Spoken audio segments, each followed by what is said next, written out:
Oke, sebelumnya saya ulang lagi ya Bapak Ibu, mohon maaf. Assalamualaikum warahmatullahi wabarakatuh. Selamat pagi dan siang untuk Bapak Ibu di SMA Negeri 8 Raja Ampat semuanya. Hari ini kita berkumpul di sini untuk mengadakan kegiatan webinar internal tentang budaya positif di SMA Negeri 8 Raja Ampat. Sebelum itu, saya awali dengan bukaan bacaan Bismillahirrahmanirrahim untuk kita mulai kegiatan, dan kemudian saya lanjutkan untuk saya berikan sambutan untuk ke Bapak Kepala Sekolah. Untuk Bapak Kepala Sekolah, waktu dan tempat saya silahkan. Silahkan Bapak.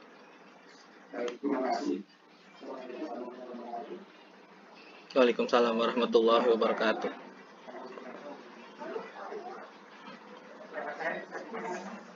Bisa Pak?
Bu Ira belum masuk Pak.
sebentar ya.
Pak Sofian, Pak. Hmm.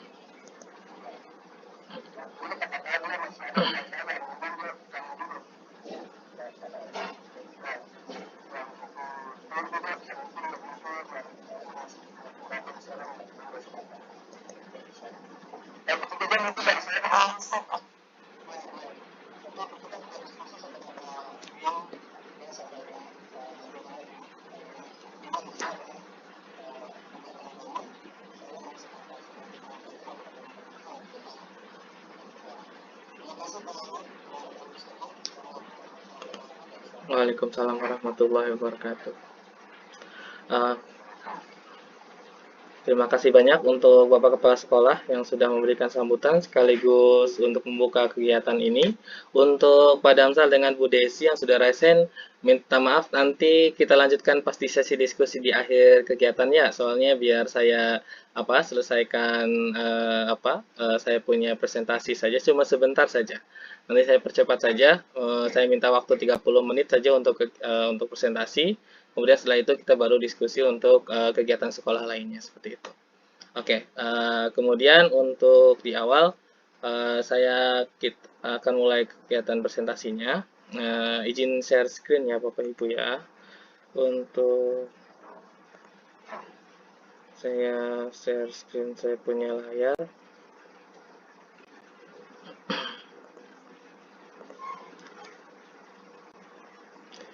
Oke, sudah terlihat Bapak Ibu?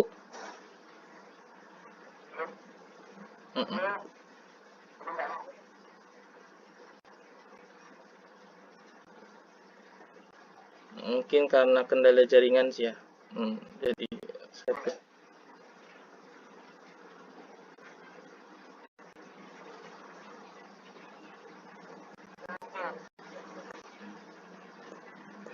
sudah kelihatan ya? Tiba-tiba terstop sendiri saya punya saya punya rekaman. Oke, saya lanjutkan di sesi 2 rekamannya kalau begitu, tidak apa-apa. Oke, untuk yang kedua ini saya tampilkan presentasi saya.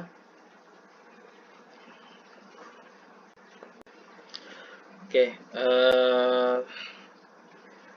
Jadi terima kasih. Kemudian saya minta tolong untuk bantuannya ke Pak Jabar dan Pak Kepala Sekolah Pak Rahman untuk nantinya jika misalkan ada teman-teman yang mungkin keluar terus kemudian masuk lagi bisa minta bantuannya untuk bisa di-admit atau diizinkan untuk bisa masuk kembali.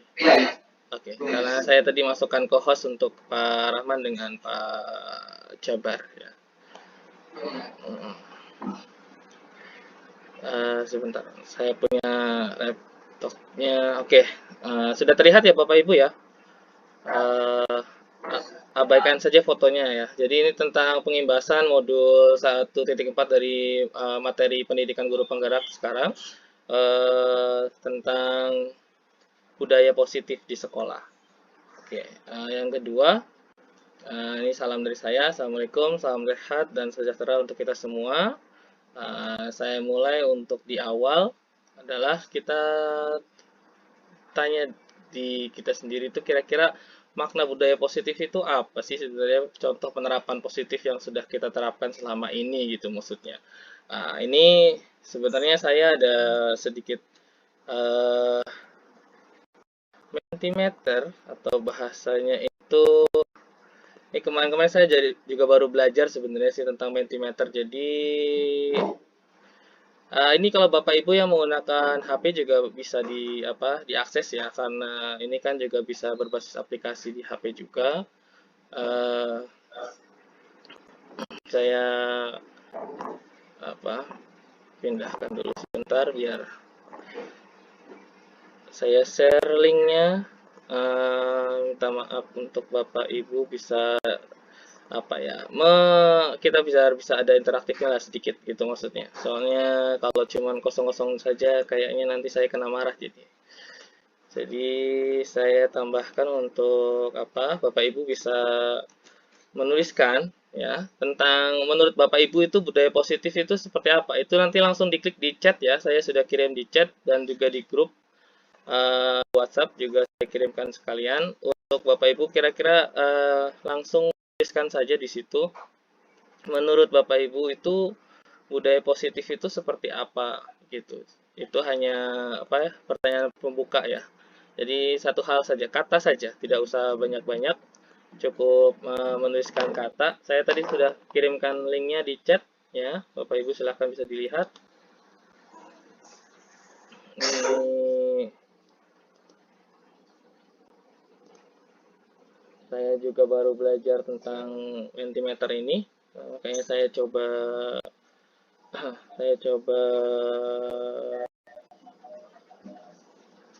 di sini sekalian ya.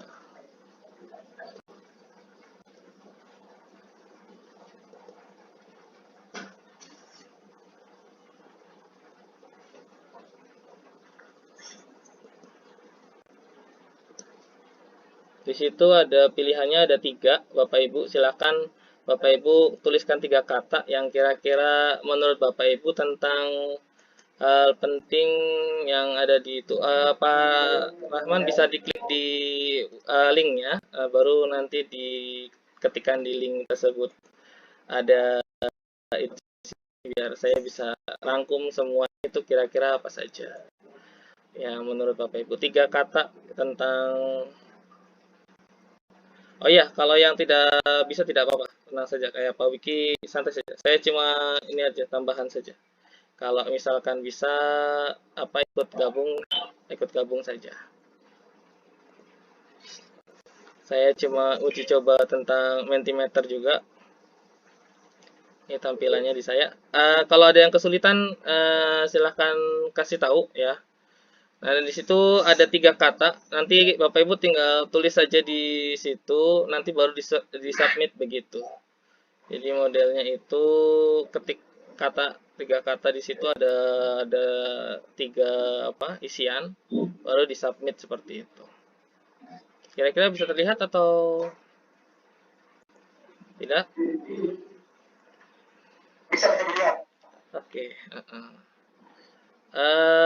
Kalau yang Bapak Ibu tinggal klik yang ada di grup chat atau di grup WhatsApp bisa linknya tinggal diklik gitu maksudnya. Kemudian nanti akan ada petunjuknya di situ. Nanti Bapak Ibu tinggal ketik katanya saja seperti itu.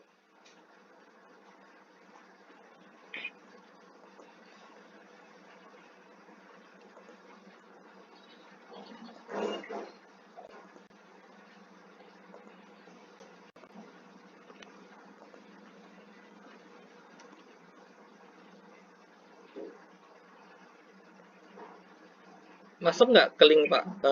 Kalau tidak masuk nanti saya buat link yang barunya.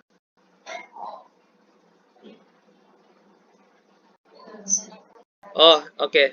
Oke, kalau gitu ini coba link yang ini ya, Bapak Ibu ya. Ini sudah saya kirim di grup di chat dan di grup WhatsApp ya. Ini yang link keduanya ya, jangan link pertama. Link pertamanya jangan di itu. Oke. Oh iya, terima kasih. Bukan yang itu, nanti pakai yang ini saja ya, yang kedua, link kedua ini yang sudah saya kirim. Minta maaf, ini coba saja, saya testing saja. Oh, nanti masuk tidaknya dari saya, Ibu Wasnani. Nanti kalau sudah masukkan itu nanti saya yang bisa lihat. Minta tolong linknya yang ada di link kedua ya, bukan yang pertama ya. Tadi kayaknya ada kesalahan teknis sedikit. Ini ada pertanyaan satu hal penting tentang budaya positif menurut Bapak Ibu. 3 kata saja, karena ini cuma menggunakan kata ya. Nanti saya cek dari sini.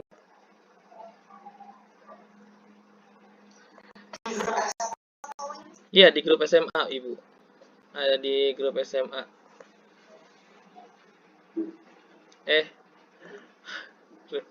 Maaf. Ada nyasar ke ini, ke tempat orang malah. Saya kirimnya ke Pak Wiki malah. Maaf. Ini saya kirim di grup SMA sudah. Minta maaf. Oke, maaf. Kesalahan teknis saya yang itu. Tadi malah kirimnya ke Pak Wiki lagi.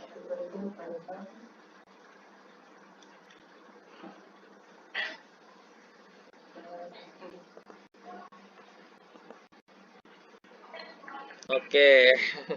Sudah muncul ya di layar screen screen juga share screen juga sudah keluar. Sudah ada yang nulis ada yang bilang nilai, pembiasaan, dan kebiasaan. Yang lain silahkan.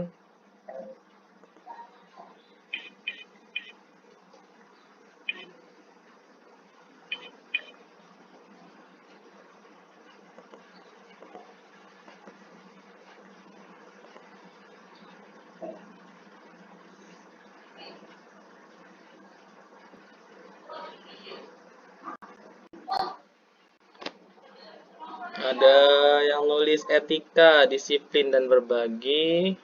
Ada yang bilang konsisten, karakter. Ini sudah ada 3 audiens ya yang sudah isi.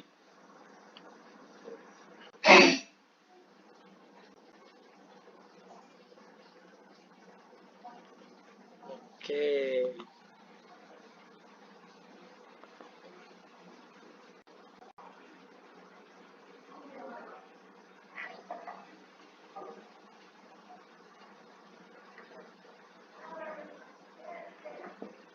Wah, luar biasa ya. Sudah 4 audiens yang sudah isi.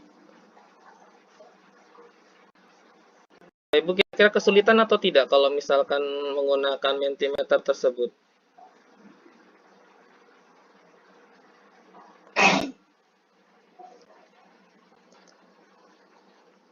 Ini saya baru tes juga ini pakai Mentimeter.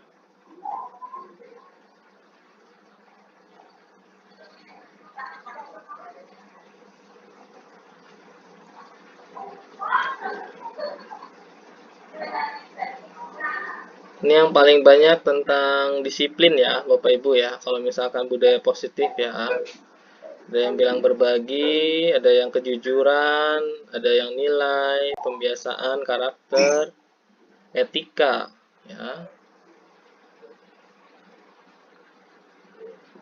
Ini sudah ada 5 audiens yang sudah tuliskan di voting.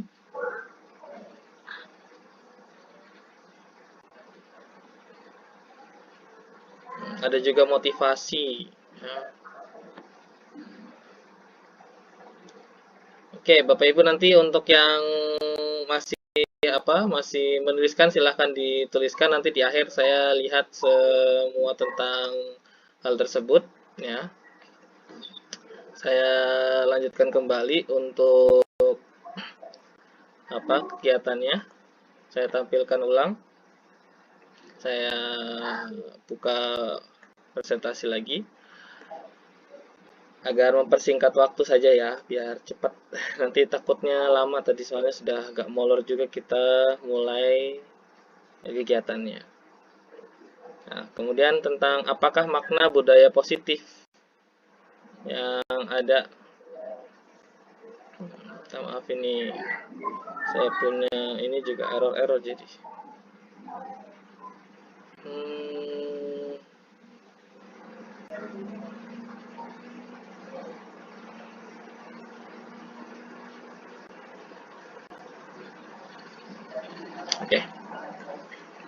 Oke, makna budaya positif bagi di sekolah ya.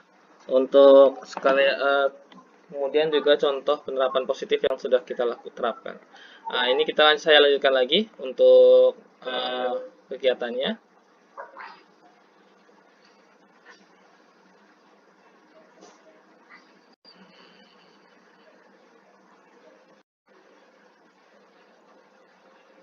Oke. Budaya positif di sekolah itu adalah nilai-nilai dan kebiasaan-kebiasaan ya. Tadi sudah ada Bapak Ibu yang sudah menuliskan, ada nilai-nilai, kebiasaan di sekolah yang berpihak kepada peserta didik agar mereka dapat berkembang menjadi pribadi yang kritis, penuh hormat, dan juga bertanggung jawab. Nah, ini dari pengertiannya. Kemudian berikutnya,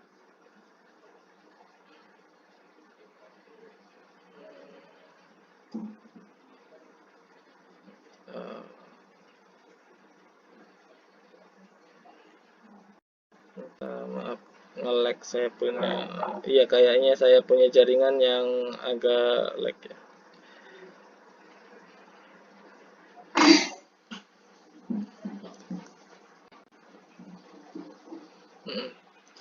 Sebentar.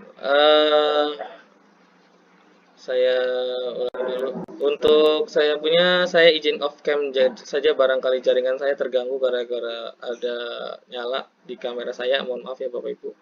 Saya izin off cam dulu biar tidak terganggu presentasinya. Oke. Mudah-mudahan lebih lancar lagi. Bapak Ibu yang mau off cam silahkan, tidak apa-apa. Yang penting sambil mendengarkan presentasi saya. Ini hanya sharing saja, bukan saya menggurui ya Bapak Ibu ya, mohon maaf ya. Oke, saya lanjutkan untuk perubahan paradigma pemikiran untuk guru ya, dari pemikiran Ki Hajar Dewantara. Yang pertama, filosofi pendidikan Ki Hajar Dewantara, di mana bukan tabula rasa atau semuanya sama. Anak-anak itu terlahir dengan bakatnya masing-masing atau unik, dan juga harus mementingkan budi pekerti, dan tugas guru itu adalah menuntun bakat tersebut agar anak tumbuh dengan selamat dan bahagia. Guru itu ibarat petani dan anak ibaratkan biji jagung ya. Maksudnya bagaimana kita yang merawat anak-anak tersebut, kita yang bisa membuat mereka itu untuk bisa mencapai tujuan yang sudah kita tentukan. Berdasarkan apa? Ada kodrat alam dan kodrat zaman pada anak tersebut, di mana kodrat alamnya itu ada punya bakatnya masing-masing, dan kemudian motivasi yang lain dan lain sebagainya. Dan kodrat zaman itu adalah perkembangan zaman yang sekarang ini terus berkembang. Nah, kemudian ada juga yang berpihak kepada anak. Sekarang pendidikan itu dituntut untuk dapat berpihak kepada anak. Next, kita lanjutkan. Perubahan paradigma ini maksudnya untuk apa? Untuk membangun budaya yang positif di sekolah, dan juga perlu menyediakan lingkungan yang positif, aman, nyaman, agar murid mampu berpikir, bertindak, dan mencipta dengan merdeka, mandiri, dan bertanggung jawab. Lazimnya, disiplin itu dikaitkan dengan kontrol. Dalam hal ini, kontrol guru dalam menghadapi murid.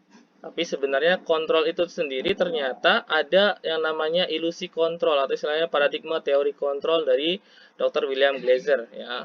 Ilusi kontrol. Maksudnya bagaimana? Ilusi guru yang mengontrol murid dan juga ilusi bahwa kritik dan membuat orang merasa bersalah dapat menguatkan karakter.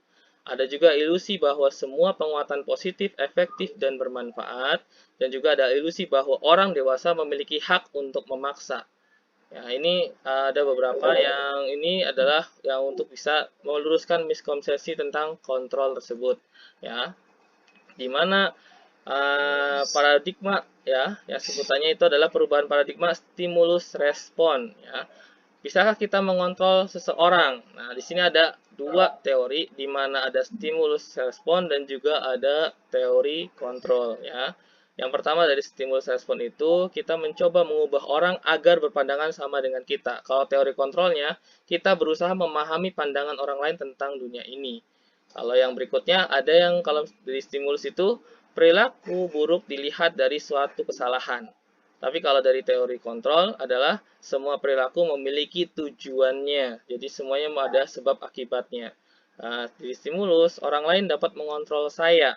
Tapi kalau dari teori kontrol hanya Anda yang dapat mengontrol diri Anda sendiri. Ya. Kalau teori stimulus juga saya bisa mengontrol orang lain. Sedangkan dari teori kontrol Anda tidak dapat mengontrol orang lain. Nah, nanti kita bahas ini maksudnya bagaimana. Dari stimulus itu pemaksaan ada pada saat tujukan gagal. Kemudian kalau misalkan di teori kontrol, kolaborasi dan kesepakatan menciptakan pilihan-pilihan baru, bukan pemaksaan. Kalau stimulus, model berpikir menang dan kalah, win and lose. Tapi kalau misalkan dalam teori kontrol, itu kita berpikir dari menang dan menang, atau ya teori win-win, gitu maksudnya ya. Kemudian next-nya itu maksudnya apa makna disiplin itu? Nah, makna disiplin itu adalah bahwa kata disiplin itu biasa dikaitkan dengan tata tertib, teratur, dan kepatuhan pada peraturan. Kata disiplin juga sering dihubungkan dengan hukuman, padahal hal itu sungguh berbeda karena belajar dengan disiplin tidak harus memberi hukuman. Justru itu adalah salah satu alternatif terakhir dan kalau perlu tidak digunakan sama sekali, gitu maksudnya. Itu untuk disiplin ya Bapak Ibu ya. Bahwa Ki Hajar Dewantara juga menyatakan bahwa untuk mencapai kemerdekaan atau dalam konteks pendidikan kita saat ini dan untuk dapat menciptakan murid yang merdeka, syarat utamanya itu harus ada disiplin yang kuat. Disiplin yang dimaksud adalah disiplin diri ya, yang memiliki motivasi internal dan jika kita tidak memiliki motivasi internal, maka kita memerlukan pihak lain untuk mendisiplinkan kita. Jadi yang terpenting itu adalah motivasi internal dari diri sendiri, bukan dari orang lain. Ya. Kemudian yang berikutnya, teori motivasi perilaku manusia. Di sini ada motivasi eksternal. Contohnya seperti apa? Untuk menghindari ketidaknyamanan atau hukuman. Apa yang akan terjadi apabila saya tidak melakukannya? Itu yang sekarang ini sering kita gunakan ya biasanya Bapak Ibu ya. Motivasi internal yang lain bagaimana? Untuk mendapatkan imbalan dari orang lain atau institusi. Apa yang akan saya dapatkan apabila saya melakukannya? Nah, ini adalah motivasi eksternal. Kenapa?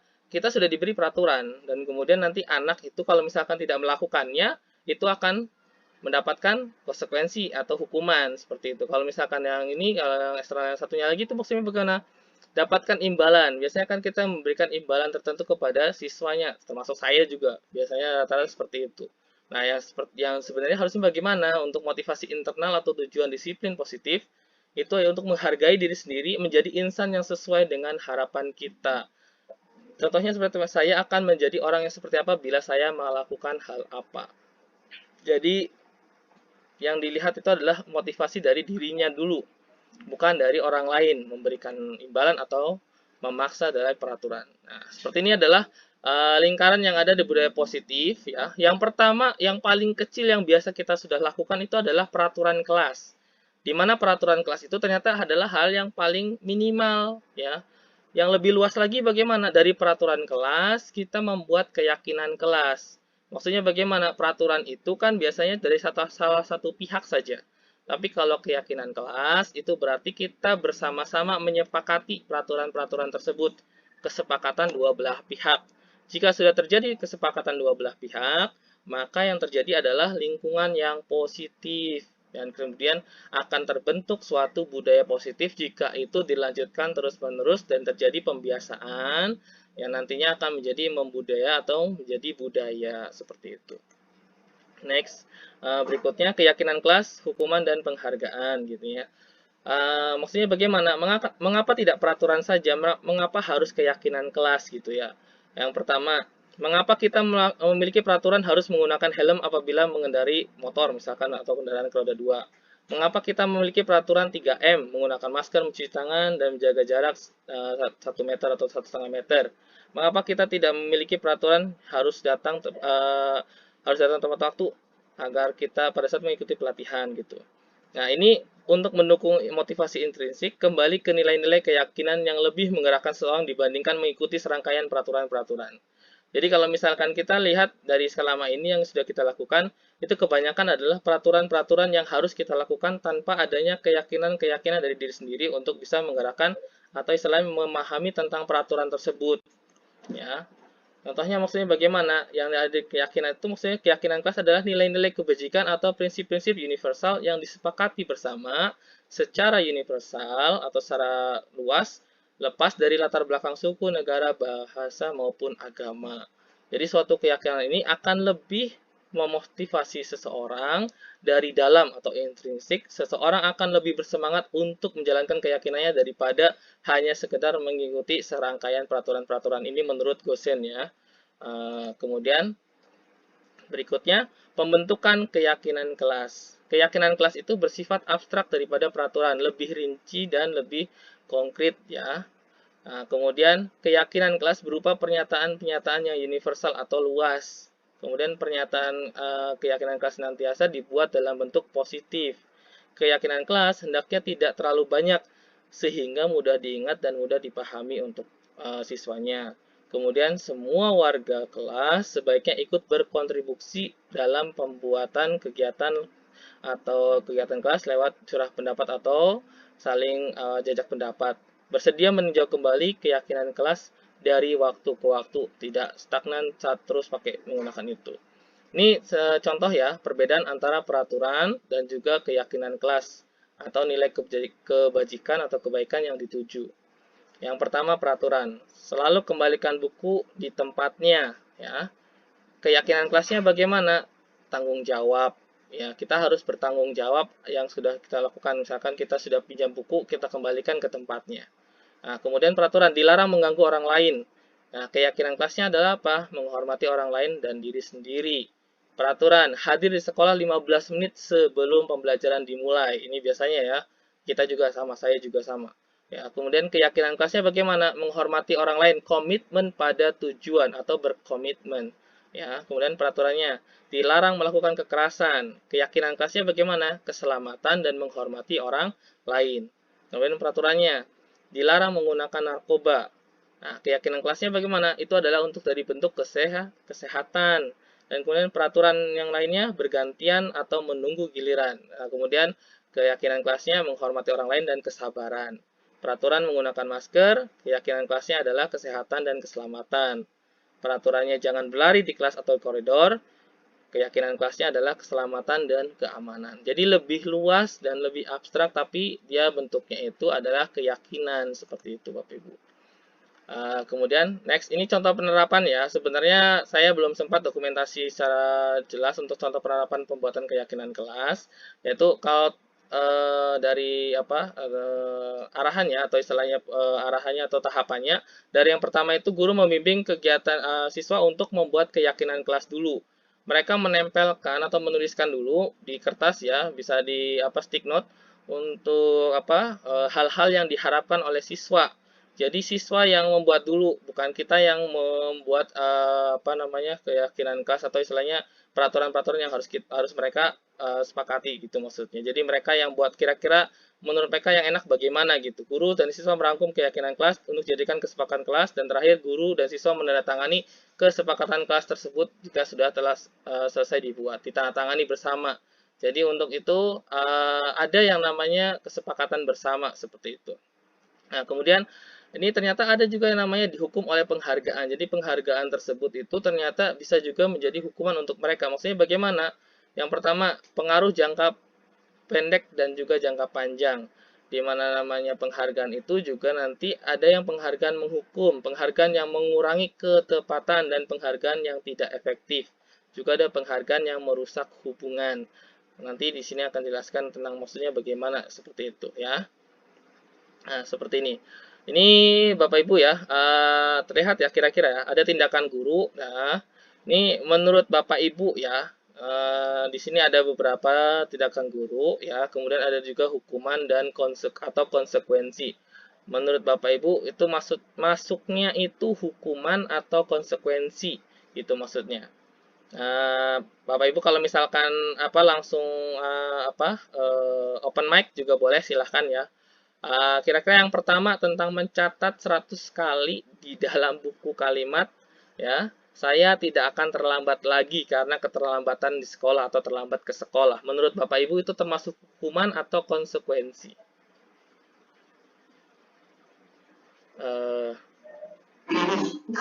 Hukuman. Oke.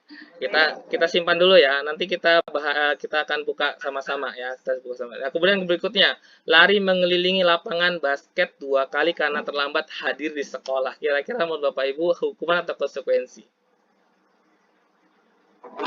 Hukuman. Oke. Oke. Kemudian, murid diminta push up 15 kali karena tidak menggunakan masker ke sekolah. Ini saya sering pakai nih biasanya. Hukuman atau konsekuensi? Hukuman, oke. Kalau menggantikan kertas tugas teman yang telah dicoret-coret, menurut Bapak Ibu menggantikan kertas tugas teman yang sudah dicoret-coret dia, kira-kira hukuman atau konsekuensi? Konsekuensi, oke. Ya. Kalau yang membersihkan tumpahan air di meja tulis karena tersenggol pada saat belajar oleh dirinya sendiri, kira-kira hukuman atau konsekuensi? Konsekuensi. Meminta murid untuk tidak mengenakan sepatu seharian di sekolah karena tidak mengenakan sepatu hitam. Kira-kira hukuman atau konsekuensi? Hukuman, oke. Lari mengelilingi lapangan basket 2 kali karena terlambat 10 menit untuk pelajaran PJOK, Penjaskes. Oh, hukuman, oke. Mari kita lihat jawaban Bapak Ibu ya. Oke. Ya, yang pertama itu adalah hukuman ya Bapak Ibu ya. Jadi mencatat 100 kali ya. Itu hukuman, bukan konsekuensi. Lari mengelilingi lapangan 2 kali ya, itu juga hukuman. Murid diminta push up juga itu termasuknya hukuman. Di sini konsekuensi itu contohnya adalah menggantikan kertas tugas teman yang telah dicoret-coret, kemudian membersihkan tumpahan air di meja tulis karena tersenggol, dan juga lari melihat lapangan basket 2 kali karena terlambat 10 menit untuk pelajaran PJOK. Kenapa? Pelajaran PJOK karena termasuk bagian pelajaran penjaskes atau pelajaran olahraga gitu maksudnya. Jadi kalau misalkan dapat itu adalah konsekuensi dari pelajaran penjaskes gitu maksudnya. Jadi itu karena masih masuk dalam kaidah karena pelajaran di olahraga seperti itu. Jadi kalau Pak Suntono kasih mereka lari di lapangan wajar karena itu guru olahraga gitu maksudnya. Nah, perbedaan hukuman dan konsekuensi di sini. Hukuman nanti sesi tanya jawabnya ya. Nanti ya, yang pertama perbedaan hukuman dan konsekuensi. Yang pertama hukuman, ya sesuatu yang menyakitkan yang harus terjadi, ya. Kalau konsekuensi itu sesuatu yang harus terjadi saja. Kalau hukuman membuat anak sakit fisik maupun hati untuk jangka waktu yang lama. Ini yang bahaya kadang kalau misalkan sudah masuk di hati juga. Nah, kemudian untuk konsekuensi adalah membuat anak merasa tidak nyaman dalam jangka waktu yang pendek. Hukuman anak membenci kedisiplinan. Nah, ini yang bahaya. Kalau untuk konsekuensi, anak menghargai kedisiplinan. Hukuman bersifat paksaan, sedangkan konsekuensi itu bersifat stimulus dan tanggapan atau ada sebab, ada akibatnya. Kemudian kalau untuk hukuman, mendorong anak menyakiti diri sendiri. Kalau konsekuensi, mendorong anak agar mudah menyesuaikan diri. Kemudian kalau untuk hukuman, konsep diri itu yaitu buruk. Kalau misalkan konsekuensi, konsep diri itu baik. Hukuman, anak belajar untuk menyembunyikan kesalahannya. Tapi kalau untuk konsekuensi, internal dari dirinya adalah anak belajar mematuhi peraturan.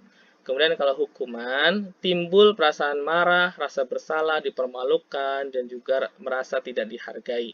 Kalau untuk konsekuensi, kehilangan hak, dibuat tidak nyaman, diasingkan untuk sementara. Masing-masing itu ada plus minusnya ya Bapak Ibu. Saya juga masih belajar tentang hal ini. Jadi bukan berarti saya di sini cuma berbagi sharing yang sudah saya pelajari ya.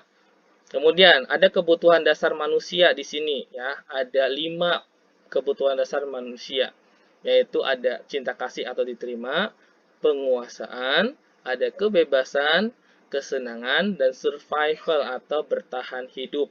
Ya. Nah, berikutnya di sini ada sedikit studi kasus ya Bapak Ibu ya. Ibu Ani, guru kelas 5 SD Pelita Hati sedang bingung menghadapi ulah salah satu muridnya di kelasnya, si Agus. Beberapa anak telah datang dan mengeluhkan Agus seringkali meminta bekal makan siang mereka dengan paksa. Jika Anda menghadapi situasi seperti Ibu Ani, apa yang akan Anda lakukan menurut Anda? Kira-kira apa alasan Agus melakukan itu? Ini studi kasus ya. Kira-kira kalau misalkan Bapak Ibu mau open mic, silahkan. Kalau misalkan menurut Bapak Ibu itu bagaimana?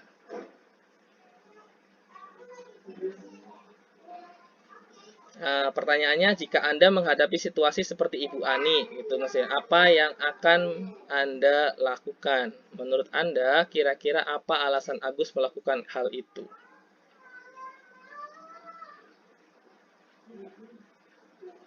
Halo, Bapak Ibu? Masih di sini? Oh, lagi mikir. Oke. Ini berdasarkan prinsip yang tadi ya Bapak Ibu ya. Jadi ada 5 prinsip di situ. Menurut Bapak Ibu ya, di situ tadi ada cinta kasih, kemudian ada penguasaan, ada kebebasan, ada kesenangan dan juga bertahan hidup. Itu beberapa dari situ menurut Bapak Ibu. Nah, kita akan buka ya sama-sama ya, barangkali biar nggak terlalu lama ya. Kita membersihkan waktu. Nah, di dalam konteks penerapan disiplin positif, Ibu Ani itu sebaiknya itu harus yang pertama adalah mencari tahu alasannya dulu. Agus melakukan tindakan tersebut agar mengetahui kebutuhan mana yang berusaha dipenuhi Agus. Nah, di sini ada 5. Kalau misalkan jawabannya Agus itu karena dia lapar dan orang tuanya tidak membawakan bekal makanan siang, itu berarti kebutuhannya adalah bertahan hidup atau survival. Kalau misalkan jawabannya Agus itu karena dia senang temannya jadi memperhatikan dia atau cari perhatian bahasanya, itu adalah kebutuhannya adalah cinta kasih sayang atau kebutuhan untuk diterima. Cuman caranya mungkin salah seperti itu. Jika jawabannya si Agus ini adalah dia merasa hebat karena temannya jadi takut dan nurut sama dia atau menuruti keinginan dia, itu berarti kebutuhannya adalah penguasaan atau pengakuan atas kemampuannya. Nah, apabila si Agus ini jawabannya itu merasa bosan dengan bekal yang dibawakan ibunya karena selalu dibawakan bekal yang sama atau mungkin tidak enak gitu ya, itu berarti kebutuhannya itu adalah kebebasan atau kebutuhan akan pilihan. Nah, jika jawabannya si Agus itu karena iseng dan dia ingin menikmati ekspresi wajah temannya yang kesal karena diambil makanannya, itu berarti kebutuhannya adalah bersenang-senang. Ini kira-kira adalah 5 kebutuhan pokok manusia yang mungkin bisa dijadikan acuan Bapak Ibu. Kira-kira anak itu kalau misalkan melakukan sesuatu, nah ini dasarnya itu adalah kebutuhan yang mana gitu. Maksudnya kita telusuri dulu kira-kira kebutuhan yang mana kira-kira. Jadi jangan langsung menjudge of the cover book gitu, jangan langsung menjudge gitu dari cuman dari covernya saja gitu. Jadi kita langsung tanyakan dulu kira-kira sebabnya itu apa atau alasannya itu bagaimana gitu. Nah, ini yang agak rumit ya Bapak Ibu ya. Ini kalau saya jelasin itu panjang lebar. Nanti saya kirim saja ya materinya. Bapak Ibu bisa baca nanti. Untuk itu nanti saya kirim PDF-nya di grup ya. Bapak Ibu silahkan untuk bisa baca-baca. Saya cuma menjelaskan luarnya saja. Di sini ada 5 posisi kontrol di sini. Kalau misalkan guru ya maksudnya. Nanti Bapak Ibu kira-kira introspeksi diri saja. Kalau saya kira-kira masuk ke mana gitu maksudnya ya. Jadi maksudnya dari guru itu biasanya ada 5 posisi kontrol, yaitu ada guru sebagai penghukum, ada guru sebagai pembuat rasa bersalah, ada guru sebagai teman, ada guru sebagai pemantau, dan juga guru sebagai manajer. Ya. Nah di sini masing-masing punya motivasinya juga. Motivasinya bagaimana? Motivasi yang dua dari penghukum dengan pembuat merasa bersalah itu adalah identitas yang gagal atau keluar kontrol dari luar, ya, atau istilahnya sebutannya adalah menghindari hukuman, ya. Kemudian yang kedua ada identitas berhasil atau sukses kontrol dari luar, ya.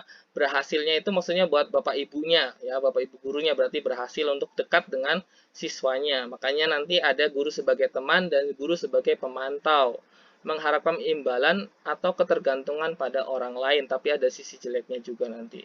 Kemudian identitas yang berhasil atau sukses sebagai kontrol diri. Di sini adalah guru sebagai manajer atau menghargai diri sendiri. Ya, kira-kira kita harus masuk yang sebelah mana? Idealnya, Bapak Ibu, idealnya ya, semakin ke kanan itu semakin baik, ya. Idealnya semakin ke kanan semakin baik. Maksudnya bagaimana? Dari mulai penghukum, pembuat merasa bersalah, teman, pemantau, manajer. Yang paling baik adalah sebelah kanan. Berarti manajer, ya. Kalau Bapak Ibu dari sebelah kanan sebagai manajer. Teman pemantau itu masih di tengah. Yang paling gagal itu atau misalnya yang paling jelek adalah di bagian kiri atau sebagai penghukum atau pembuat rasa bersalah. Ciri-cirinya itu Bapak Ibu bisa lihat di situ ada guru berbuat, guru berkata. Itu seperti itu, ya. Kalau yang pertama sebagai penghukum, guru yang perbuatan guru yang dilakukan kira-kira seperti apa? Menghardik, maksudnya apa? Kayak saya gitu, berteriak atau istilahnya seperti itu, atau istilahnya meneriaki gitu ya, menunjuk-nunjuk, menyakiti atau menyindir. Nah, saya ngaca diri sendiri saja karena kadang-kadang begitu maksudnya, ya. Ada juga kalau membuat rasa bersalah, berceramah dan mengatakan seharusnya, atau mungkin ibu bapak itu kecewa sama kalian, bla bla bla, seperti itu maksudnya, ya. Kemudian kalau misalkan untuk sebagai teman itu membuatkan alasan-alasan untuk muridnya, ya. Ini guru yang biasanya dianggap baik siswanya gitu ya, biasanya gitu maksudnya, ya. Kemudian untuk pemantau itu menghitung dan mengukur, maksudnya bagaimana mengukur kesalahannya apa, kemudian itu ya bagaimana, nah seperti itu. Kemudian kalau untuk manajer adalah mengajukan pertanyaan-pertanyaan yang nantinya merujuk tentang diri siswa itu, alasan dan sebabnya dia melakukan hal tersebut, ya. Nah, kemudian nanti di situ ada guru kata-katanya, misalkan ya, ini Bapak Ibu bisa lihat gini ya. Kalau kamu tidak melakukannya, awas ya, rasakan itu misalkan kalau untuk penghukum, ya. Kalau misalkan untuk yang pembuat rasa bersalah, kamu seharusnya kamu sudah tahu ibu lelah sekali melakukannya dan ibu stres, dan kira-kira seperti itulah, ya. Nah, itu nanti Bapak Ibu kira-kira dilihat saja ya, kira-kira masuk di bagian mana saya gitu maksudnya, ya. Tapi saran di sini ya, di mana yang paling baik adalah guru sebagai manajer. Di mana menguatkan hasilnya ya di sini adalah menguatkan pribadi siswanya untuk bisa mengetahui kesalahannya dan juga bisa mendapatkan kira-kira hasilnya itu untuk memperbaiki kesalahannya itu seperti apa. Caranya bagaimana? Caranya adalah dengan restitusi. Nanti setelah ini kita akan lanjutkan untuk materi restitusi ya. Nah, di sini restitusi itu apa sih gitu? Maksudnya restitusi itu adalah proses menciptakan kondisi bagi murid atau siswa untuk memperbaiki kesalahan mereka sehingga mereka bisa kembali kepada kelompok mereka dengan karakter yang lebih kuat ya, atau penguatan karakternya di sini. Nah, ciri-ciri restitusi di sini yang pertama, bukan untuk menebus kesalahan namun untuk belajar dari kesalahan ya. Dua, memperbaiki hubungan. Tiga, tawaran dan bukan paksaan. Empat, restitusi menuntun untuk melihat dari dalam diri. Lima, restitusi itu mencari kebutuhan dasar yang mendasari tindakan. Yang keenam, restitusi diri adalah cara yang paling baik untuk memperbaiki diri. Yang ketujuh, adalah restitusi itu adalah fokus pada karakter, bukan tindakannya. Yang kedelapan, restitusi itu fokus pada solusi, ya, bukan dari akar permasalahannya terus-menerus dan kita cari bagaimana siswanya, tapi kita cari solusinya bagaimana. Dan kesembilan, restitusi itu mengembalikan murid yang berbuat salah kepada kelompoknya, bukan mengasingkannya seperti itu. Segitiga restitusi itu seperti ini Bapak Ibu ya, kira-kira ya. Jadi modelnya itu seperti apa? Yang pertama itu adalah memvalidasi tindakan yang salah, itu maksudnya. Kemudian menanyakan keyakinan yang sudah dibuat, keyakinan kelas, keyakinan sekolah yang sudah bersama-sama disepakati, kita tanyakan kembali keyakinannya. Untuk apa? Ya menyadari kesalahannya, memvalidasi tindakan yang salahnya dia dari keyakinan-keyakinan yang mungkin sudah dia langgar. Setelah itu baru menstabilkan identitasnya dengan cara bagaimana semua orang itu pasti melakukan kesalahan, ya, bukan satu-satunya yang pernah melakukan hal ini, gitu, maksudnya seperti itu. Untuk apa? Untuk bisa nanti lebih kuat lagi masuk ke dalam kelompoknya. Menanyakan keyakinan misalnya seperti apa? Menanyakan keyakinan, nilai-nilai apa yang sudah kita sepakati sebelumnya, harusnya tahu ya. Kamu ingin menjadi seorang seperti apa, itu kalau misalkan. Kemudian validasi tindakan yang salah itu sudah seperti apa? Kamu tentu punya alasan, ya, mengapa melakukan hal itu. Adakah cara yang lebih efektif untuk mendapatkannya apa yang kamu butuhkan? Gitu, maksudnya seperti itu. Ya, ini sekedar contoh saja ya Bapak Ibu ya. Kalau untuk kata-katanya Bapak Ibu bisa lebih itu. Ini cuma sekedar contoh saja ya. Karena tugas saya juga itu ada dokumentasi penerapan segitiga restitusi ya. Dua siswa yang jadi apa? Yang jadi apa subjeknya atau istilahnya sebagai itunya itu ada dua, waktu itu cuma Randi sama Riko ya. Itu saya dokumentasikan, kemudian saya buat masukkan di YouTube juga untuk apa kegiatan tugas saya sebagai penerapan segitiga restitusi. Ya memang masih belajar, saya juga masih belajar, masih awal, jadi masih banyak kesalahan ya, pasti ya, jelas gitu maksudnya. Nah ini sekian dari saya untuk apa, untuk pembahasan tentang materi saya ya Bapak Ibu. Silahkan kalau misalkan Bapak Ibu ada yang mau ditanyakan ya. Ini saya akhiri dulu ya untuk share screen-nya. Oke, Bapak Ibu masihkah ada di tempat? Oh ya, Ibu Nani silahkan. Silahkan Ibu Asnani. Ya. Baik Pak, saya mau bertanya. Yang pertama, apakah keyakinan kelas itu sama dengan kesepakatan kelas? Oke, siap. Yang pertama Pak. Iya, oke, siap. Nah, yang kedua, ini kan kita sudah buat kesepakatan kelas, bagus tadi. Pokoknya kan kemarin saya sudah praktekkan itu, anak-anak sendiri yang buat kesepakatan, terus mereka tulis di kertas, kemudian saya kumpulkan, terus saya buat dalam satu lembar, saya ketikkan. Terus pertanyaannya, bagaimana kesepakatan kelasnya sudah bagus, tapi kesadaran anak-anak kurang Pak. Ya. Bagaimana solusinya? Siap. Oke, Bapak Ibu. Dua dulu saja ya. Saya bahas dulu ya, Bapak Ibu. Ini karena saya tadi sudah share materi, nah sekarang saya tinggal bahas saja. Yang tadi pertanyaan dari Ibu Hasan ini sangat bagus sekali ya. Ini berarti sudah langsung praktekkan di kelas gitu maksudnya. Nah, tentang keyakinan kelas dengan kesepakatan kelas, kira-kira sama atau tidak? Nah, kalau dari sisi apa teoritis, keyakinan kelas dengan kesepakatan kelas itu sama, Ibu. Jadi, itu adalah bagian kecil dari keyakinan kelas. Ya, misalkan keyakinan itu kan berarti sama kita dua belah pihak, ya. Kedua belah pihak saling menyepakati, ya. Saling apa sudah membuat kesepakatan itu di awal, Ibu. Nah, caranya bagaimana yang kedua itu adalah meyakini. Nah, ini yang bahan yang mungkin sulit di sini modelnya, ya. Nah, ini versi lebih kuatnya adalah membuat keyakinan dari kesepakatan. Kita sudah sepakat ini, dua-duanya sudah sepakat. Nah, kemudian kita harus membuat keyakinan dari hal kesepakatan tersebut. Kalau misalkan sudah membuat kesepakatan, kira-kira bisa nggak kalian meyakini kesepakatan tersebut? Nah, seperti itu. Maksudnya bagaimana modelnya kalau misalkan meyakini kesepakatan tersebut? Kalau misalkan itu butuh waktu. Karena namanya pembiasaan, kebiasaan hingga sampai nanti masuk ke budaya positif, itu harus terus-menerus konsisten dilakukan.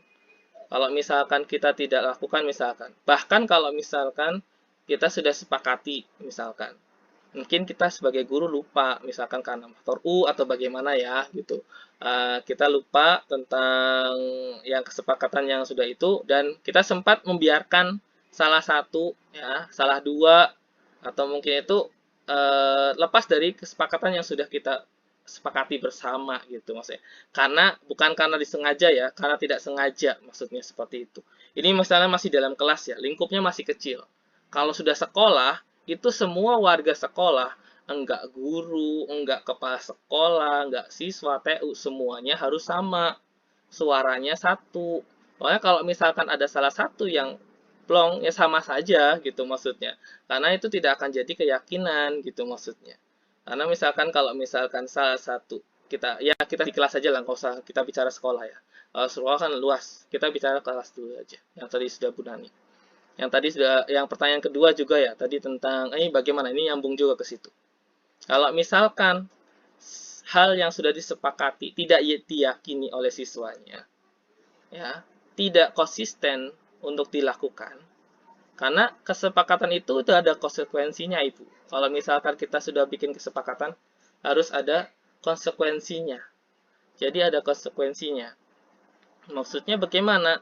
Agar mereka tahu bahwa kesepakatan itu dijalankan dengan baik dan terus-menerus konsisten dilakukan. Dan itu harus dimonitoring ya oleh siapa? Oleh guru yang membuat kesepakatan tersebut. Boleh 1 bulan sekali, boleh 3 bulan sekali, misalnya dalam 1 semester, ya. Misalkan dalam 1 semester bisa 2 kali, misalkan dalam per 3 bulan, misalkan, atau mungkin 2 bulan sekali boleh. Untuk apa? Untuk mengetahui kira-kira kesepakatan yang sudah dibuat itu betul-betul dijalankan atau tidak, diyakini atau tidak. Karena menumbuhkan motivasi internal atau intrinsik itu bukan semudah seperti kita membuat motivasi eksternal dengan membuat peraturan, menyuruh. Itu kan lebih mudah ya Bapak Ibu kalau misalkan dari eksternal. Tapi dari diri sendiri. Oke lah, gampangnya begini dah. Kalau misalkan Bapak Ibu pakai helm di Sorong, ya, naik motor, ya.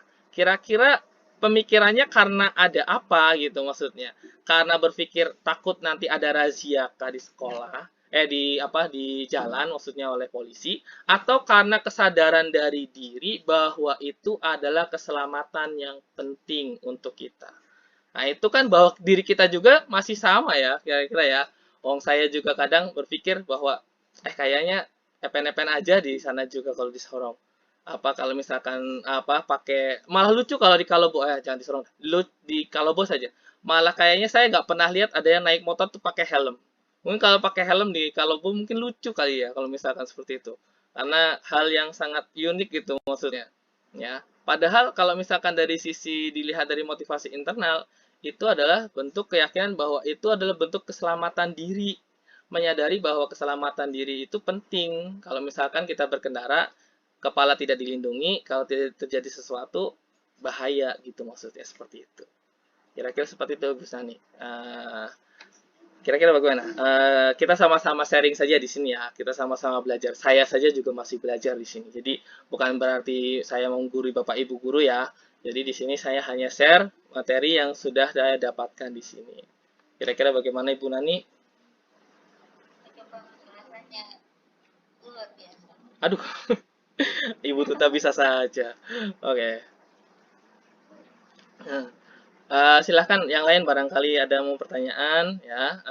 Saya buka satu kali satu sesi saja lagi biar nanti jangan banyak-banyak, habis ini kita langsung masuk ke diskusi tentang sekolah yang tadi sudah Bapak Kepala Sekolah sudah beritahukan di awal. Nanti kita lanjutkan untuk diskusi sekolah.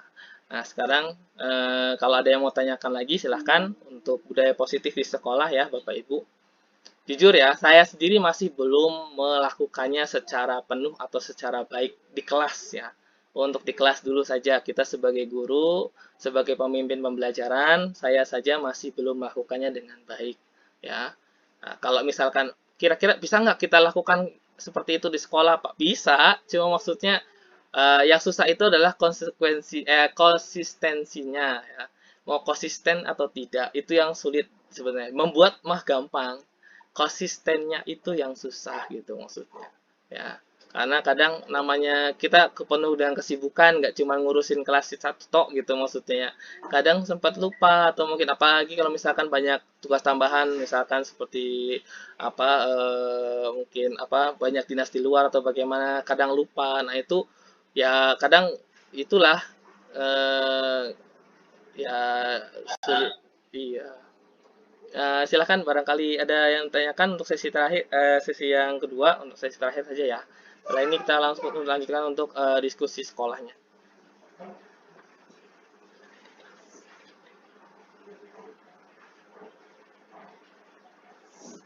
Tidak ada? Ada sudah? Sudah cukup? Ada. Oh ya, silahkan Pak Jabar. Oke, terima kasih banyak Pak Guru. Kita tadi sudah membahas persoalan hubungan dengan laki-laki satu. Ini akan menambahkan ini yang manakah kita lakukan sebagai seorang guru daripada tadi bukan dua. Soalnya kalau kita sebagai guru ini kadang-kadang kita hanya selalu memberikan apa namanya hukuman. Yang manakah didahulukan hukuman atau konstitusi. Oke.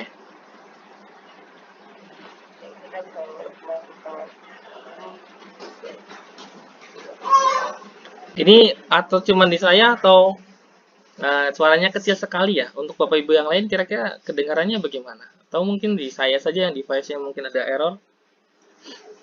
Suara Pak Jabar tadi kok kecil sekali ya?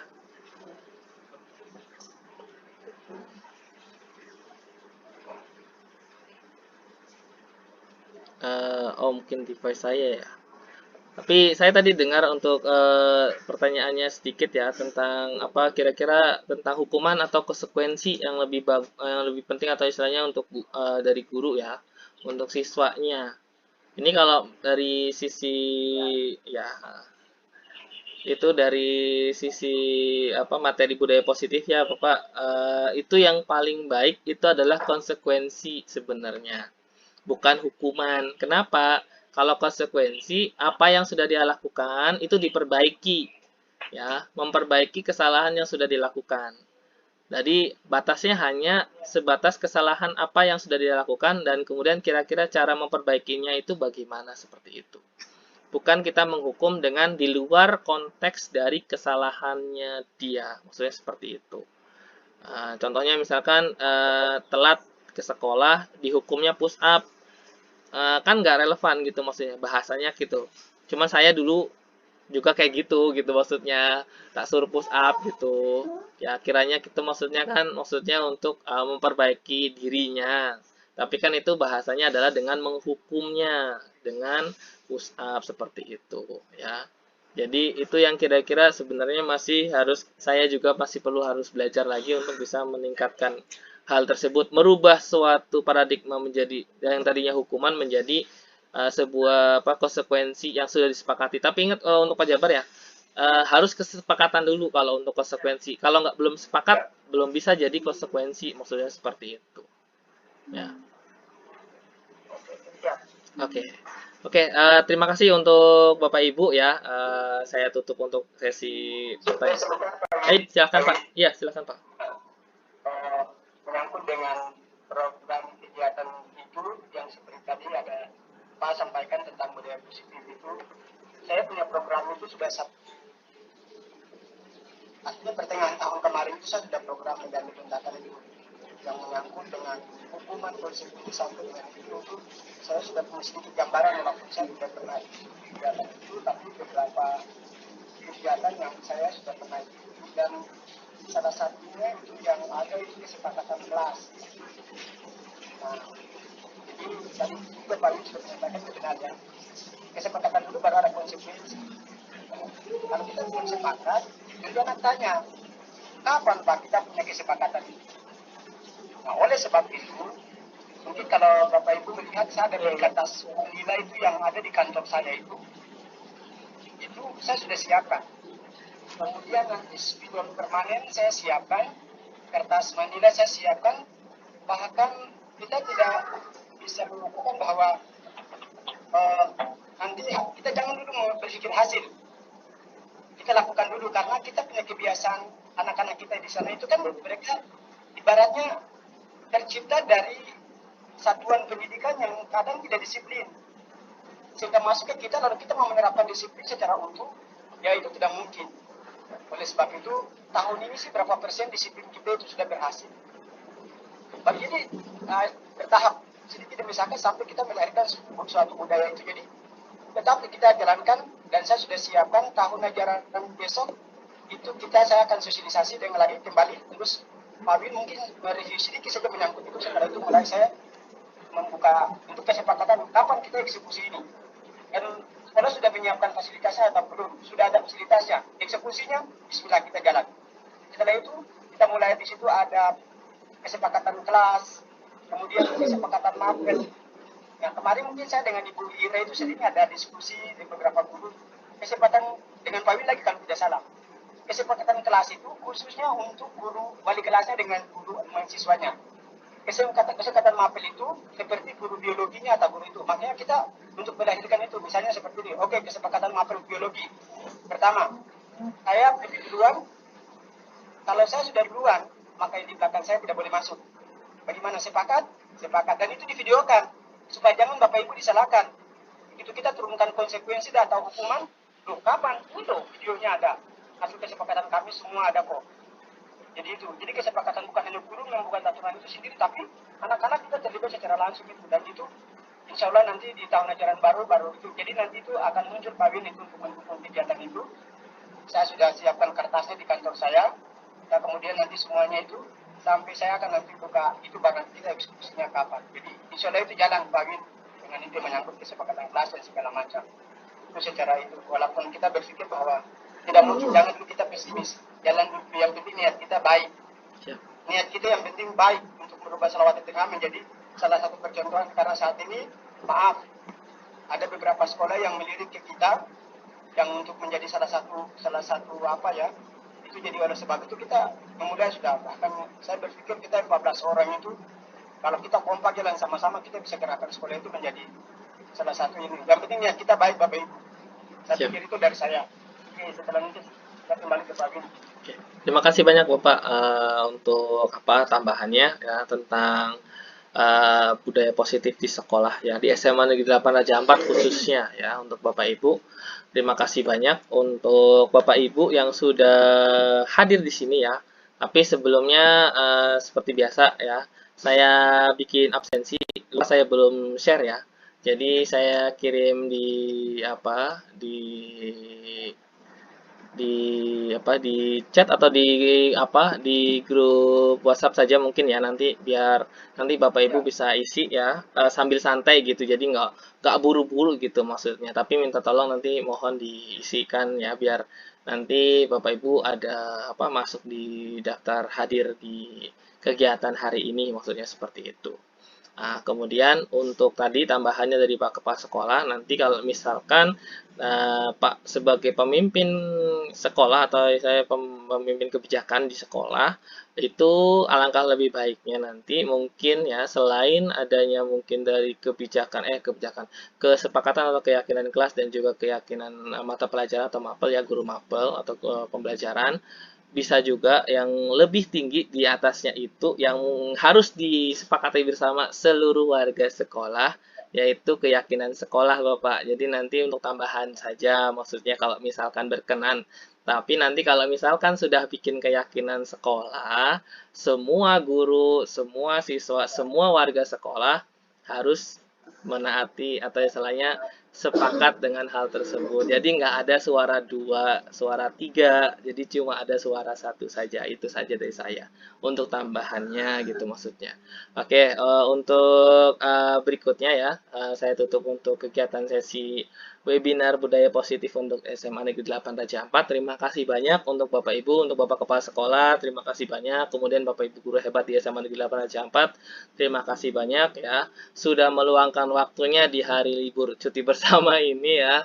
Mohon maaf ya, saya waktunya sedikit ya untuk apa kita sama-sama untuk bisa hadir di kegiatan webinar internal ini ya. Kemudian yang berikutnya Bapak jadi ada diskusi sekolah, silahkan saya kembalikan ke Bapak Kepala Sekolah untuk kegiatan itu. Saya akhiri ya untuk dari saya, maksudnya untuk kegiatan webinar saya dengan ucapan alhamdulillah alamin. Terima kasih banyak Bapak Ibu ya. Silahkan saya kembalikan ke Bapak Kepala Sekolah untuk memimpin diskusi sekolah untuk hari ini. Silahkan Bapak. Ya, saya langsung saja biar waktunya tidak. Silahkan Bapak, silahkan. Ya, tadi Padam dulu baru Chris. Silakan Padam.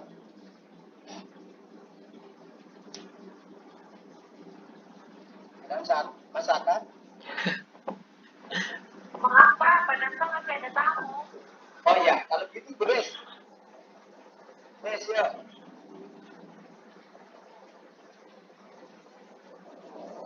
Oke baik, terima kasih. Selamat siang. Siang Ibu.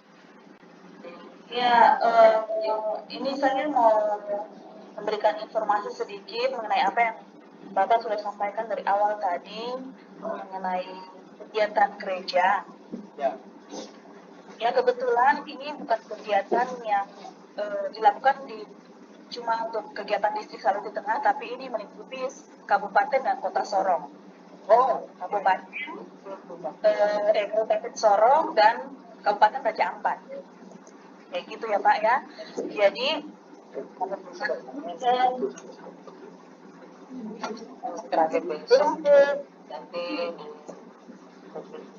untuk waktu yang tadi Bapak sampaikan hari Selasa sampai hari Sabtu untuk anak-anak yang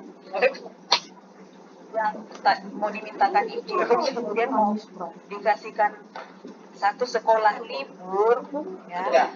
Kemungkinan besar Pak Damsal ada mau penyampaian. Saya dapat informasi sedikit kemarin saya di gereja, tapi yang lebih paham itu Pak Damsal, mungkin makanya tadi Pak Damsal angkat tangan.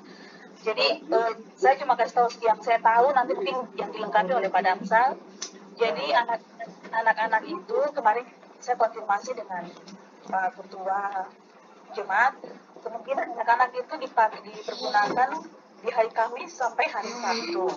Jadi tidak jadi minta izin dari hari Selasa sampai Sabtu. Kayak begitu Pak.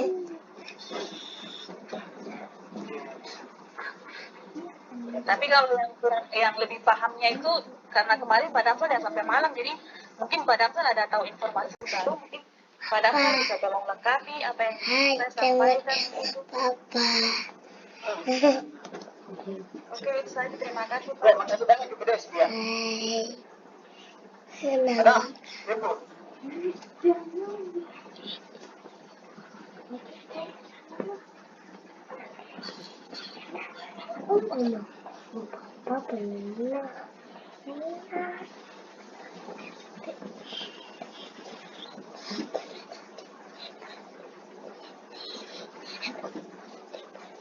Sedang saat.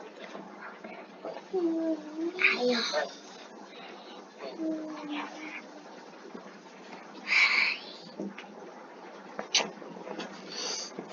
Sedang saat apa? Suaranya Kak. Ya pakai. Hai teman-teman Papa.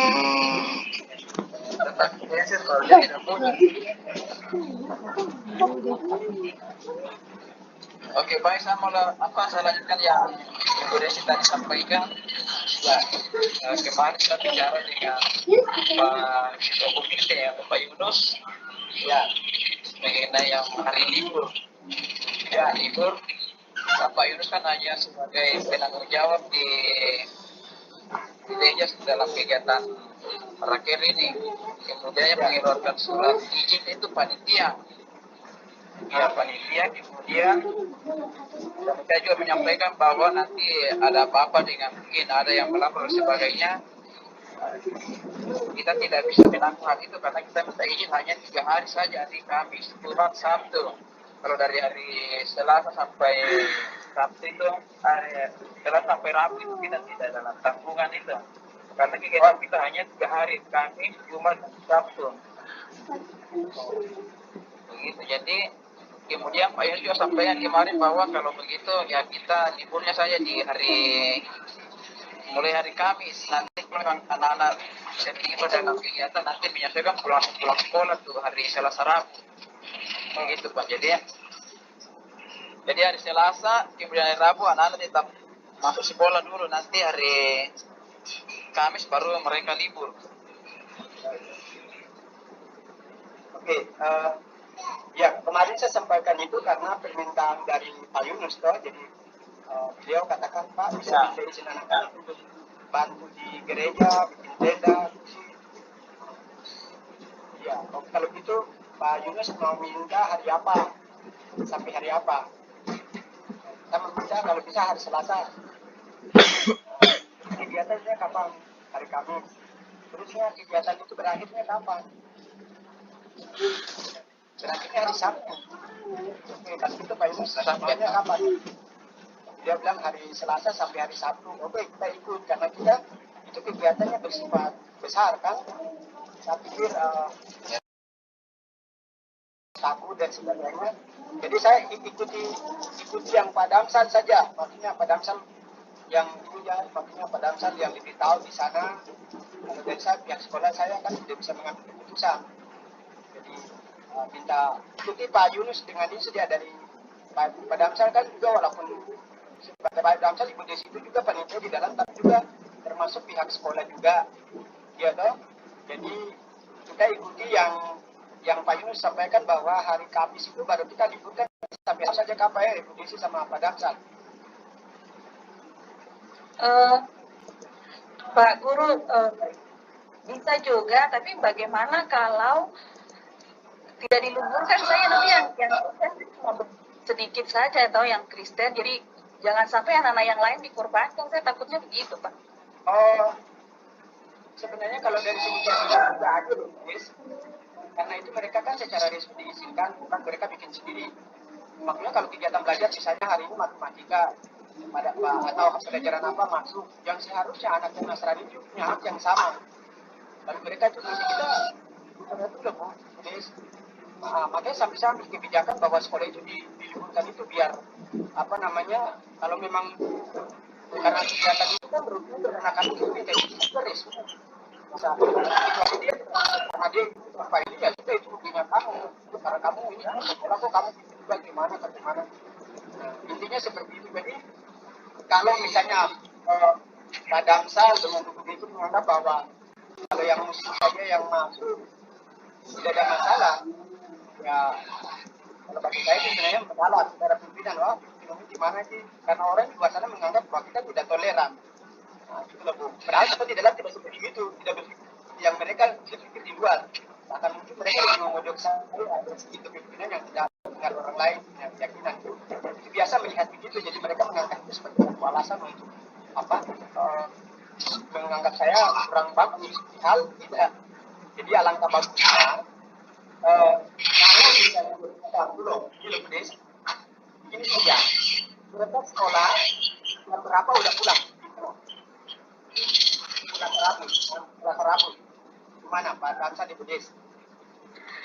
Pak Guru, sebenarnya awal saya setuju saja kalau diliburkan, cuma saya takutnya orang tua siswa yang lain itu nanti mengatakan bahwa memangnya kenapa kegiatan ini saja yang lain dikorban, cuma saya takutnya cuma itu Pak.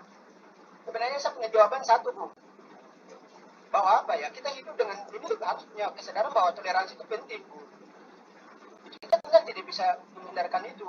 Kalau kita untuk mau dihargai, kita hargai orang lain lagi. Kata-kata mereka begitu. Sebenarnya saya menyampaikan itu karena satu alasan yang kuat. Kalau mau hidup sendiri-sendiri ya mungkin tidak di sekolah, di hutan, saya tidak pernah terlibat dengan orang lain. Sebenarnya saya punya itu alasannya kuat. Tapi kalau ada yang masuk terus ada yang tidak, itu saya bisa orang menganggap saya kurang bagus, menganggap saya bahwa saya tidak toleran. Jadi ini keputusannya begini, saya Budes sama Padam, jam 12 anak-anak udah dipulangkan. Sepakat ke tidak? Itu yang hari Selasa Rabu Kak Pak? Ya, hari Selasa Rabu. Hari Kamis di istirahatkan anak secara totalitas. Iya baik Pak. Padam sama Ibu Des. Iya baik Pak. Saya tanya dulu, Setuju Padang gimana? Setuju tidak? Yang teman-teman muslim ini mereka menghargai kok, makanya mereka saya tidak tanya mereka. Ya, kalau saya apa yang Rama sampaikan itu ya apa dengan adanya bahwa kita tetap masuk hari Selasa Rabu, nanti hari Mulai jam 12. Sabtu baru kita libur sama-sama. Benar. Ya. Jadi jam 12 itu hari Selasa, Rabu, jam 12 anak-anak sudah dipulangkan. Nah, hari Kamis, Jumat, Sabtu itu anak-anak diistirahatkan, diliburkan. Ya, Secara terbatas. ya karena mengingat juga untuk surat izin dari panitia kan mungkin hari Rabu baru masuk. Ya. Oh iya. Ya, ya. Nah, jadi oke, jadi kita sepakat ya jam 12 anak-anak sudah pulang, khususnya hari Selasa sama Rabu. Sepakat ya Bapak Ibu semuanya. Sepakat. Sepakat. Nah, hari Kamis hari Kamis, Jumat, Sabtu diliburkan. Jadi hari Senin itu sudah masuk kembali seperti semula. Baik Pak, setuju. Oke. Nah, biasa mau dengar semuanya. Pak Jabar, Bu Nani, Pak Sul, Wira, semuanya Bu Nani, Bu Lili, Bu Lita. Bagaimana? Sepakat Pak Guru. Sangat setuju Pak Guru. Oke, ya. Ibu Rani bagaimana Bu? Men paling semangat Bu Rani suka dong. Jadi, oke, seperti gitu ya Pak. Sudah Pak Damsa dengan Ibu Des, saya pikir itu sudah kebersamaan kita. Jadi apa-apa yang ada di sana itu saya yang akan itu maknya. Tidak usah khawatir menyangkut ini. Artinya kalau dia tidak suka saya dengan kebijakan saya itu silakan mereka cari yang mana. Saya juga tidak terlalu yang penting saya tidak membaca bila orang salawat di tengah dengan A, B, C. Kalau tidak suka saya dengan kebijakan. Yang penting itu yang di Palang Purung ini yang lebih tahu. Dan saya kemarin juga sudah jelaskan itu ke Pak Yunus. Pak Yunus saya bilang Pak Yunus di satu sisi Pak Yunus panitia, di satu sisi lain Pak Yunus juga pemilih. Makanya kasihan mungkin Pak Yunus juga tidak enak juga, makanya sampai dia, tapi kan saya sudah kasih kemarin, tidak usah khawatir itu menyangkut saya bisa. Jadi kesimpulannya adalah hari Selasa, Rabu itu pulangnya jam 12. Yang itu sudah kasih bel, pokoknya jam 12 tidak boleh lewat supaya nanti teman-teman yang tempuh anak-anak ini bisa bantu-bantu di saat di panitia Pak Damsa dengan Ibu Des. Nah, bahasa di pulang. Mereka bantu-bantu di sana. Sementara hari Kamis, Jumat, Sabtu anak-anak diliburkan. Nanti hari Rabu sudah diumumkan ya Pak Dam sama Ibu Des sama teman-teman yang sana sudah kasih istirahat mereka hari Kamis, Jumat, Sabtu. Tapi itu mungkin dari saya. Pak Yun. Oh ya Pak, terima kasih banyak Bapak. Oke. Terima kasih untuk Pak Rahman yang sudah memimpin diskusi sekolah untuk hari ini. Ya sudah saya kirim di grup WhatsApp juga, di chat juga ada Pak, sudah saya kirim.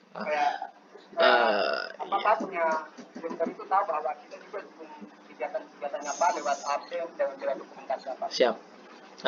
Bapak Ibu silakan untuk yang bisa on cam ya, on cam kita foto bersama dulu untuk mengakhiri kegiatan hari ini.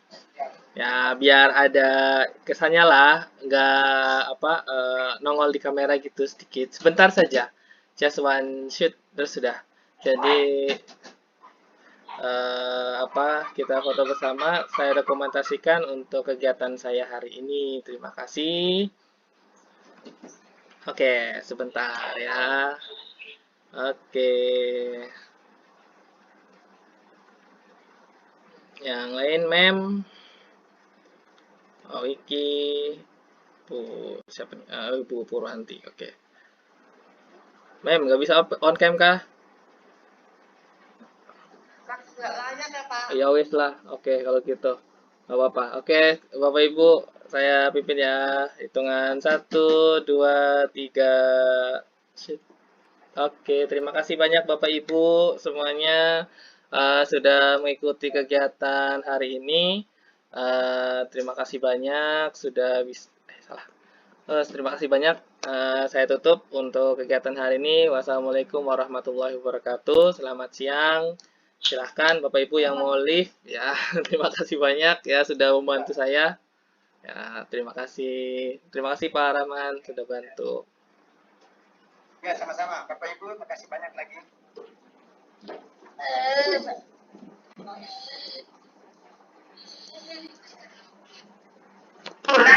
Owi, Yo.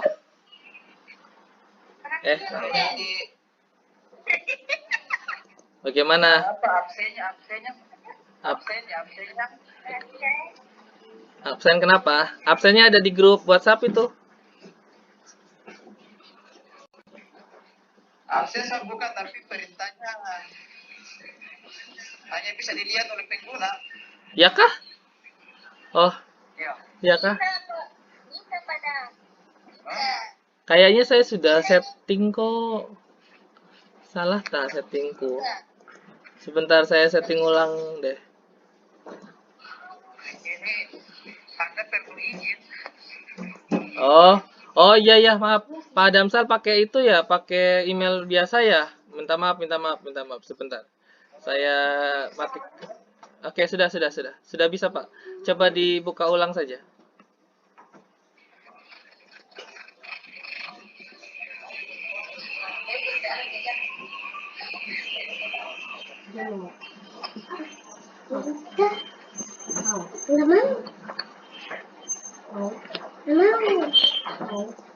Sudah, Pak. Sudah, Pak Damsal.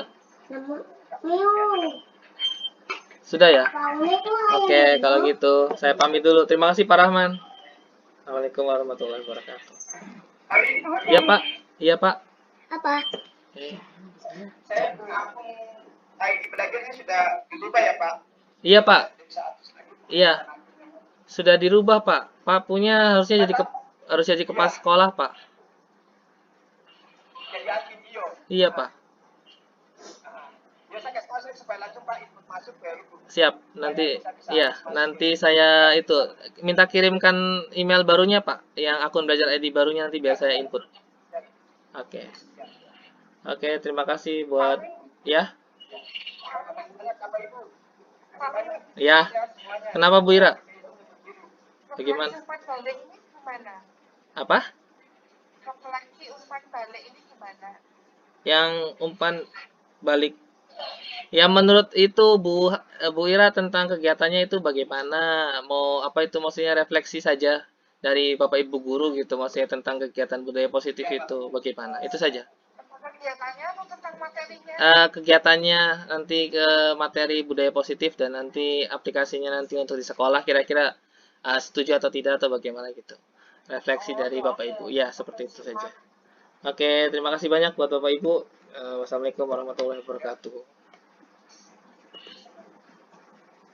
Tanggal 23. Sudah. Selesai. Papa.